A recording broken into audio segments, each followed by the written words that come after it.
তুফানগঞ্জে নিহত বিজেপি কর্মীর বাড়িতে সমবেদনা জানাতে উপস্থিত হলেন আলিপুরদুয়ারের সাংসদ জন বার্লা এবং বিজেপি রাজ্য সাধারণ সম্পাদক রথীন্দ্রনাথ বসু। মৃত বিজেপি কর্মীর পরিবার তাদের পাশে পেয়ে কান্নায় ভেঙে পড়ে।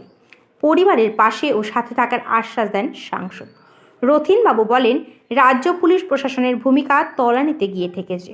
শুধুমাত্র তৃণমূল কংগ্রেসের ঝান্ডা পুলিশ ধরেনি, বাদবাকি শাসক দলের অঙ্গুলি হেলনে তারা চালিত হচ্ছেন।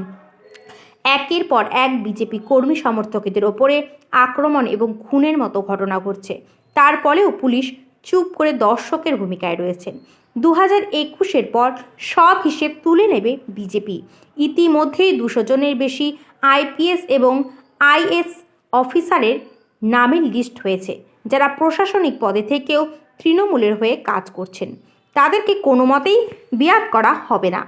আগামী দিনে তাদের ব্যবস্থা নেবে বিজেপি। একই সাথে সাংসদ জন বার্লা বলেন, মৃত কালাচাঁদ কর্মকারের পরিবারের সুখ দুঃখের দায়িত্ব বিজেপি গ্রহণ করবে। সর্বদা তাদের আপদে বিপদে পাশে থাকার আশ্বাস দিয়েছেন তিনি। এদিন তার সাথে উপস্থিত ছিলেন কোচবিহার জেলা বিজেপি সভানেত্রী মালতী রাভা, তুফানগঞ্জ এবং নাটাবাড়ির সংযোজক উৎপল দাস এবং সঞ্জয় চক্রবর্তী, আলিপুরদুয়ারের পর্যবেক্ষক নিখিল রঞ্জন দে সহ অন্যান্য দলীয় নেতৃত্ব।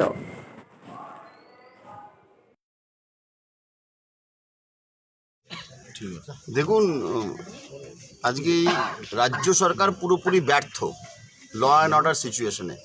একের পর এক বিরোধী কার্যকর্তাকে হত্যা করে একটা ভয়ের পরিবেশ সৃষ্টি করেছে। যত নির্বাচন এগিয়ে আসছে এই একটা পদ্ধতি।